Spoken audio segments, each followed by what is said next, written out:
Campers of Reddit, what is the scariest, creepiest, most disturbing thing that has happened to you in the woods? Story 1. When I was younger, around 14 or 15 years old, my family used to camp at a state park. Every night my friend and I would walk through the woods. We called this the ritual. This particular night we decided to walk further into the woods than usual. We had flashlights. We liked to try and navigate through the woods with them turned off. We were about half a mile from the nearest campsite when we heard soft whispering behind us. Obviously, we hit the flashlights and spun around. Didn't see anything. So we kept walking, and we hear it again. This time we stop and look around a bit before we decided to head back to our campsite. Then we see what's whispering. It's a lady crawling on the ground, whispering just random words. She was wearing dark clothes and was covered in dirt. When she sees that we notice her, she stands up and declares that she is looking for her campsite. We ended up walking her back to the campground and tried helping her find her group. Turns out she was just super tipsy high and got lost trying to find a bathroom. Her friends didn't even notice she was missing, and if we didn't go that far into the woods, she would have been lost all night. It was pretty creepy. Story 2. Went camping in Ginny Springs in Florida about 10 years ago, and sometime at night I heard that sound you hear in movies TV of a huge tree falling. Didn't think anything of it. About 10 minutes later, I started hearing lots of people talking outside my tent, so I got out and discovered the tree fell on someone's tent kind of close by and eliminate them.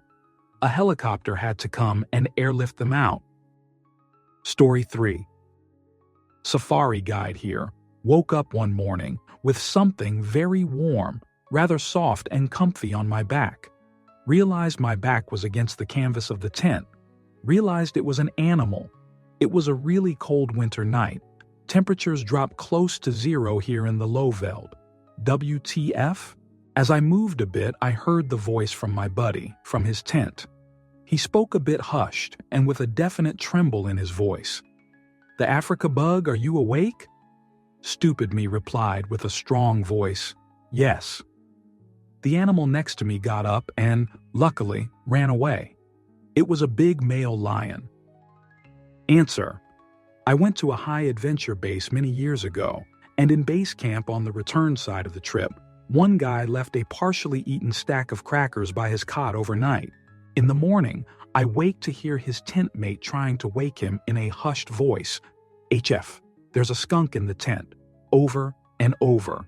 He finally stirs, and in a loud, groggy voice, he says, "What?" Once more, the other guy says, "There's a skunk in the tent." He starts to reply, "There's a ah!" and shoots out the front of the tent, still in his sleeping bag like an inchworm. Out the back of the tents, rockets. A skunk, leaving a rooster tail of dust as he beats feet for the hills. I had the perfect vantage to see all of this, and was laughing my jerk off for several minutes. Nobody got sprayed. Story 4. I've posted this before. I was camping in a valley by myself with no cell service. I stayed late on a trail and ran into a nice local dude as it was getting dark. He showed me a local camping spot close to the road and the river, but camouflaged. I had a fire, drank beer, and listened to my friend's comedy podcast. I was loud and visible. Because it was dark already, I decided to sleep in the back of my truck under my topper next to all of my gear as opposed to setting up my tent. The next morning I made a fire, cracked a beer, and started making breakfast. Then I noticed that there is a man at the edge of my camp. He comes closer, but never looks directly at me. This dude looks homeless, has a long ratty beard, and has at least 100 plastic grocery bags tied all over his clothes. I comment about how nice the day is. No response from him. I offer him breakfast. Nothing. He sort of paces around the perimeter of my camp. I offer him a beer. But he just turns around. The dude is just standing there back to me, wandering around. I'm realizing that there isn't going to be any good happenings. I had my bear spray and buck knife super close. I give him an ultimatum, motherfucker. You are either going to acknowledge me or leave immediately. He ignores me. I grab the bear mace and walk a few steps towards him. He sulked away and I threw my chute in my truck and left that place right quick. I wonder if he had watched me during the night, and I thank my laziness for staying in my truck instead of a tent. Story 5. Camping alone in a bit of secluded bushland. Lots of sticks and leaf litter so can hear critters and people moving easily. Hearing a plopping noise during the night, but no other noises. To wake up to see a decapitated kangaroo's head next to the tent that obviously wasn't there when I put the tent up. No explanation. Got the F out of there. Story 6. Went camping with my friends back in high school. We hiked way out into the woods mountains and collapsed exhausted into our tents. Middle of the night, I hear something outside my tent. Then another something, and another, all around the tent. It sounded so much to me like something stalking up to our tent, surrounding it. I gathered my courage and looked out, shining my flashlight in not the pitch-black darkness. All I could see in the dark was shining eyes looking back at me. Not little eyes or eyes close to the ground, but almost man-height and large. Turned out it was a herd of deer. Story 7. It was 2 a.m., pitch dark, low fire. We heard rustling in the woods, flashlights pan out. All of a sudden, a mole comes running towards us and into the fire. We could hear it sizzling while we all were screaming. The next day, the charred body was buried with improper funeral. Story 8. I had a nasty thunderstorm that spawned a tornado roar over me one night. The tornado cut a path a couple of kilometers away. At one point, the lightning was almost continuous. No choice but ride it out. Answer. My siblings and I went camping once and had a very similar experience. Incredibly powerful storm comes through and the lightning is just slamming the lake and crawling endlessly through the clouds while an endless roar goes on and on. The winds and roar got so intense that we considered abandoning the tent for the car, considering the tent was lifting off the ground. We end up running to the car and climb in and proceed to watch our tent collapse and be blown into a nearby tree. The car was shaking like a motherfucker, so we decided to get out of there and drive about 20 minutes to my grandpa's house to spend the night. The next day we went back and part of the campground was closed because a small tornado had apparently gone through the campground the night before and trees were blocking some of the roads. Whether it was during or after our adventure, we have no idea. But from what we could tell, it was pretty close to where we were. We cleaned up our campsite and left. I have never witnessed a storm so powerful and frightening before. I also never found my sleeping bag. Story 9. My parents' story, not mine. They were on a canoe trip way up in nowhere, Saskatchewan, far from any semblance of civilization. One morning, they hear a rustling outside their tent.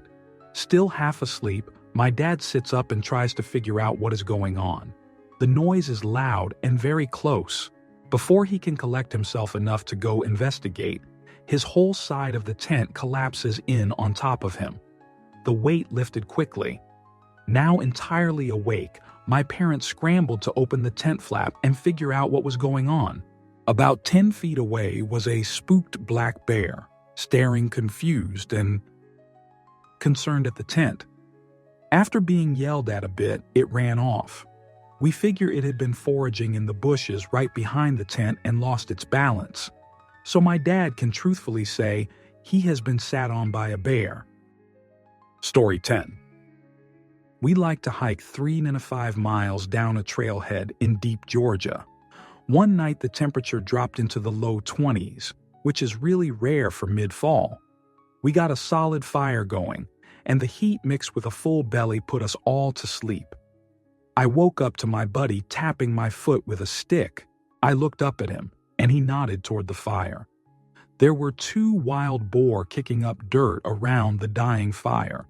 We didn't have any sort of weaponry except a hand axe that was out of our reach. My friend and I laid there completely silent watching these two for about an hour till the fire died completely down and they moved on. If you don't know, wild boars in Georgia are easily 150 lbs, pissed all the time, and prone to gore literally anything. We were really lucky we didn't spook them. Story 11. My time in the Army meant I spent a ton of time in the woods of upstate NY. I remember many of nights waking up to things reaching into my pockets, pulling things from my kit, body armor. I'd wake up to a raccoon pillaging my things, literally unzipping pouches and such. I still swear to this day they were organized, rallied behind this giant raccoon fudge stick who would sit outside and keep guard and coordinate them. Story 12. My family went camping every summer when I was growing up. We usually bounced between Virginia Beach, Assateague, and this god-awful place called Westmoreland. One trip we were in Assateague, near the beach, and we had 2 tents set up in different parts of the site. Sometime in the middle of the night, my mom woke up, which woke me. She was sitting up straight but completely still, and I looked over at what she was staring at. In the moonlight, there was the silhouette of what looked like an old woman looking into our tent. Long, wiry hair and everything. I was young, so it terrified me, and started asking my mom what that was, who was outside. Once I made noise, it spooked the old woman, and she took off, and that's when we realized she was actually one of the feral ponies that live on the island. We had set up that particular tent on one of their trails, and they were going down to the beach. Answer: I tend to get a late start when I head out into the woods, and so I'm usually setting up camp well after dark and don't really get to see my surroundings until the next morning. One morning I woke up before dawn to the sound of something large and heavy being dragged past my tent. I remember laying there in horror, telling myself, okay, it's going to be fine. You're going to go back to sleep, and when it's light out, you're going to laugh at this because, oh my God. It's definitely a body, there's a murderer dragging a body and him next. Eventually, I managed to exhaust myself out of sheer terror and fell back asleep. Woke up in the daylight, relieved to be alive. Looked out and discovered I'd set up my tent on a small overlook directly below a beaver dam. I was right beside their log chute. Story 13. I know someone who, while hiking in Colorado with some friends, they found an abandoned cabin. In a roughly circular region around the cabin, everything inside was dead. Plants, small animals, etc. They didn't step inside and have no idea what was up. Story 14. Scariest was camping with my wife when a windstorm blew up. I am talking trees being blown over, branches falling, the works. In a forest full of jack pine. The creepiest was camping with my best friend. We were in a semi-remote camping area, drivable, usually to get to it, but definitely only with a 4x4. It was a semi-maintained camping area, as in there were a couple of fire pits, a few rotten picnic tables, and a rundown outhouse. Parks check this place once a year or so. So we get there and start setting up when Buddy wanders over to the shitter and opens the door. He stands there for a second or two, and then closes the door and goes to the second one, goes in and comes out a few minutes later. He comes back to me and says, "Go check out that first one." I assume someone shoot on the floor or an animal got stuck in there and died or something. Nope. 3 full backpacks. And I am talking big bags, like the bag I have that size I use for week-long trips. So we are nosy. We open them up. 2 are full of good quality gear, nothing unusual. The third is full of Skittles, bulk bags, small bags, regular, tropical, sour, every flavor and size of bag you can imagine, just full of fudge. Skittles, camped for 4 days, never saw a soul. Bags still there when we left. We let the COs know when we got to civilization. Who left all that gear? Why did one person pack 80 liters of Skittles? Don't know, but it was weird. Oh, another scary one. Dog and I were backpacking. Spur of the moment overnight trip. Wasn't far off the road or anything. So I just have a tarp up as a small shelter. Small little fire. Wasn't really hiding per se, but wasn't being obvious. Just dozing off when I hear a truck rip up and a bunch of drunken voices. Then the shooting started. Now they probably didn't know I was there. I was parked on a different road and hadn't realized I had walked as close as I had to the second one. But I still don't like being in the area when a bunch of drunken yahoos are shooting off guns, especially when I was fairly certain they were shooting in my direction, based on the lay of the land. So I put Pupper on a tight leash and headed out ASAP. Story 15. Saw a mountain lion looking at me from about 100 feet away while pooping. Good thing I had a gun with me just in case, but it was at my most vulnerable moment. Also, it really helped me take a shoot faster. Story 16. 25 years ago or so, saw eyes in the darkness of the trees when shining a flashlight out. Seemed kinda high up. They were red reflecting. Also was having sticks and rocks occasionally thrown into our camp. Nothing big, and it was directed at the fire. Eventually, it stopped, and we went to bed. There was 4 of us. I'm a light sleeper, and so is my dad. We both woke up to footsteps and a really bad stink about 5 a.m. My dad shook the side of the tent and yelled, "Get the fudge out of here." Whatever it was, it ran off. Cowlitz Country, WA. Story 17. Went on a group camping trip in the middle of nowhere, Arizona, only to awake and hear something sniffing the outside of our tent. My immediate reaction was that it was likely a bear or some animal that came across our site, and just maybe my dumbass friends didn't tie up the garbage. Seconds later, I can hear the sniffing go to the tent next to ours, and everyone in mine grabs one another quietly to acknowledge we all were awake and were aware of what's happening outside. Moments later, a friend in another tent popped out and started to scream and make noise. He had a gun too, hoping it would scare off whatever animal was in our sight. Turns out, it wasn't an animal. It was some guy who had gone through our cooler's food and also decided it'd be okay to sniff our tents. Our friend chased him off and we immediately packed our chute and left. Edit. Alright, since this is floating at the top, I thought I'd a second creepy camping story. A year after the above incident, my dumbass friends and I went back to the nearby area, thinking what we encountered was a one-time incident. This time, we thought we'd outsmart any possible creepers, and instead of camping in our tents, we all slept in the beds of our trucks and SUVs. 'Cause they can't possibly sniff a Toyota Tacoma. Anyways, it's the middle of the night. I'm passed out in the back of my SUV when I suddenly feel a bright light on my face. Naturally, I would have woken up, cussed, and asked who was doing that.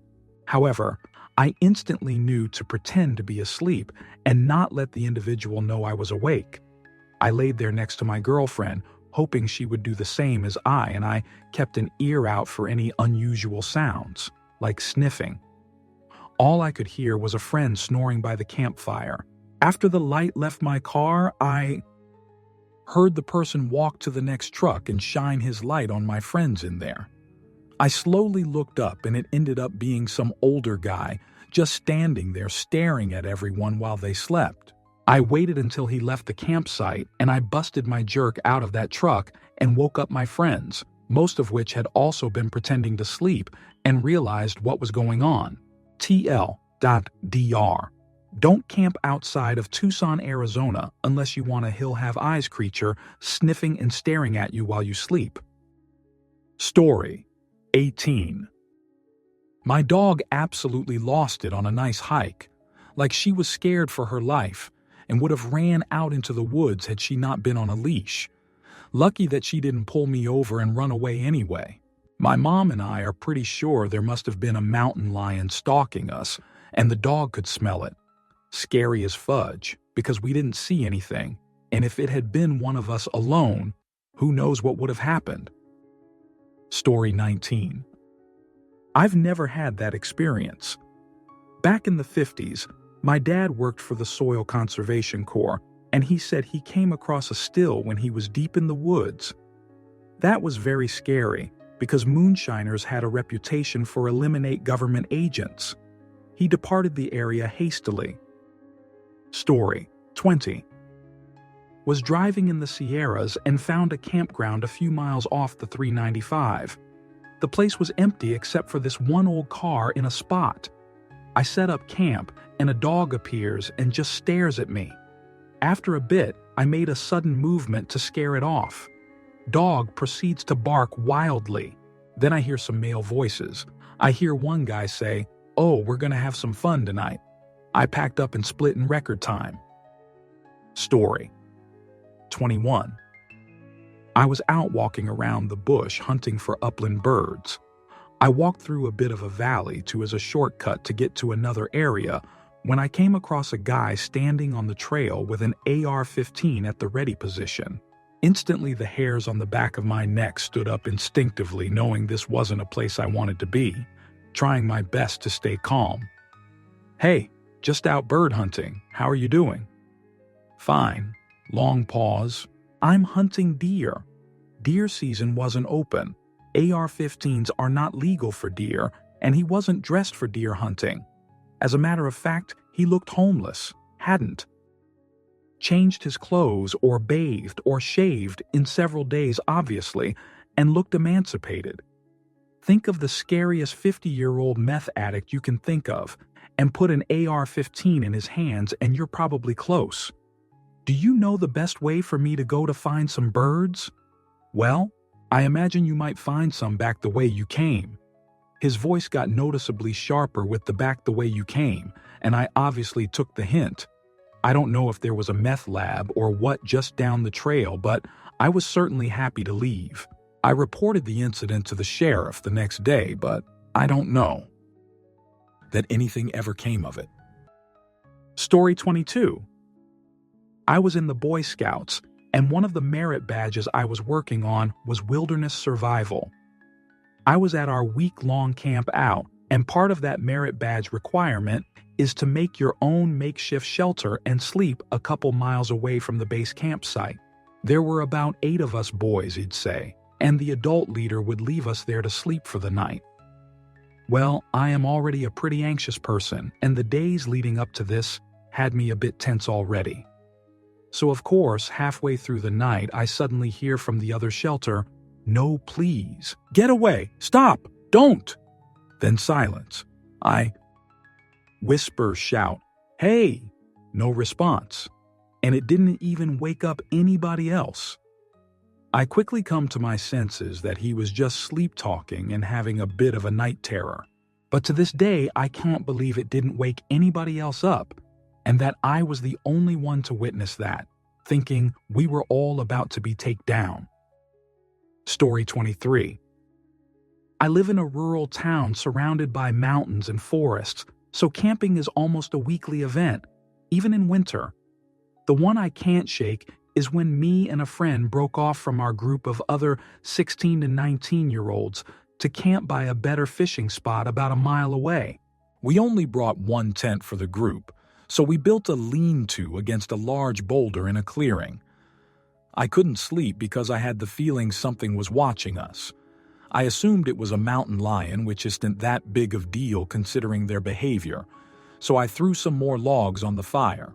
I looked up from the fire, and under the light of a full moon, there was a man standing at the edge of the clearing about 80 yards away. I was frozen and couldn't take my eyes off him while he assumedly stared back. He walked off in the opposite direction after about a minute or two. I doubt he had any ill intentions, but I sat there holding my friend's 357 the whole night. Edit. I didn't wave or call out because I was terrified. I was frozen since I was 16 and inexperienced. Nowadays, I would call out and see what's going on. Also, mountain lions aren't a concern. I've been stalked by them and have stumbled face to face with a few. They aren't a big issue or fear if you understand them. Story 24. This isn't really that bad, but here it goes. Girlfriend and I were doing an overnight hike on the North Country Trail, and after hiking some amount of miles, we decided to hang our hammocks and rest. We were hanging about 30 feet off of the trail, just snoozing a little when I heard a little noise. I sat up in the hammock a bit and saw that there was a coyote about 10 feet away. We locked eyes and it took off. About the same time, something that sounded a bit bigger took off from the other side of us. We packed up our hammocks and kept going. About 5 minutes down the trail, we came up on a black bear cub and scared it by accident, and it took off. Story 25. Not exactly camping, but kind of. I lived in a very small town once when I worked from my laptop, like population 200 small. I was in a small cabin in the woods, though next to the highway. One day, I was walking my dog and heard 2 gunshots somewhere nearby. Didn't think much of it. It's a hunting area and it's kind of redneck-like. The next day or the day after, a truck pulls up. I don't even know anyone in this town, so it's weird and I'm put off. Guy calls me over, says he's my neighbor, asks if I heard the shots. I said yeah. He claims it was his neighbor taking pot shots at his house over a land dispute. Doesn't ask me to be a witness for him or anything, just if I heard. Okay. Seems really odd to me. Never met this guy before, and when I say neighbor, I mean 500 meter 1 kilometers away out of sight. Guy sees my dog digging somewhere unimportant, and all of a sudden starts trying to tell her not to do that. Gets out and she's iffy of him, says here watch, calls her over, grabs her and tries to do the stupid fudge Cesar Chavez dominance, hold the dog on their back thing for really no fudge reason. She starts yelping. I'm like, dude, stop. He asks me whether I have any guns myself, I say. No, says he is a great dog trainer. He asked me to go over and mow his lawn and please ensure to bring your dog. In the strangest way, just like that. Please ensure you bring my dog's name. I can't describe it, but his mannerisms and the way he talked was just plain creepy. Especially that line. He leaves soon after and I'm thinking, fudge, I just told this guy not only that I heard the gunshots, but that I'm unarmed here. How do I even know it was his neighbor like he claimed, and not in fact that this weird dude has shot someone at his home and is trying to see who might have witnessed? I wouldn't go to his house, not a fudge chance. Horrible feeling. Then he kept showing up asking why, calling and texting asking why. I gave him my number before realizing how weird he was. Really adamant I go over there. Turns out the guy is a total alkie, lost his wife, lost his job, lost everything. Very dangerous mental state. Nothing to lose. The small store owners in town explained the guy to me. He's apparently the most disliked guy in the valley, bad reputation. I'm now really freaked out. I found it very hard to sleep after that. Cabin in the woods. Nobody nearby that would hear any commotion. Ample angles for the place to be approached from the woods, and just a can of bear spray and a knife. And the guy knows I have no guns. I would be kept up for hours listening at night for any movement outside, as it was dead silent there. One night, middle of the night, my dog starts to growl, then growls more. I don't hear anything, but it didn't matter. Every room in that cabin had a window but the bathroom. I just got up, grabbed the knife bear spray, and locked myself in that fudge bathroom for hours listening. I think I eventually fell asleep in there. I don't think I've ever felt that kind of dread. I just pictured this lunatic sneaking up with a shotgun to take me out, for maybe having heard him take down someone with a gun days earlier. Fudge, it was just awful. I moved, but unfortunately the new landlords were equally creepy and even started trying to steal my dog, even though they had 3. Literally, I heard them discussing it, how they had to make themselves the in crowd so that she'd want to be with them, and hand-feeding her dog food when they thought I wasn't looking. Must have just been the small town thing. Totally strange people in that town for the most part. They went to market one morning. I packed all my chute into my uninsured van with no license, and my pup and Fudge bailed that town and never looked back. Good God, it was hills have eyes chute mates, I'm telling you. Answer: I have a cousin who is a terrible person who, along with her now ex-husband, was banned from ever applying for employment for a long list of companies as part of the settlements for a series of slip and fall incidents. Many other things bad about them, but too many to list. Anyway, they moved to a remote country town, and after pulling a variety of shenanigans, someone drove through their boundary fence while they were out and shot one of their 2 Rottweilers. There were wheel ruts where the vehicle had fishtailed all over the place up to the house trying to run them down, get close enough to shoot. The surviving dog had managed to reach the house but was terrified and remained under there for hours. Other dog was stiff as a board. Those country folk are mean when they think you cross them.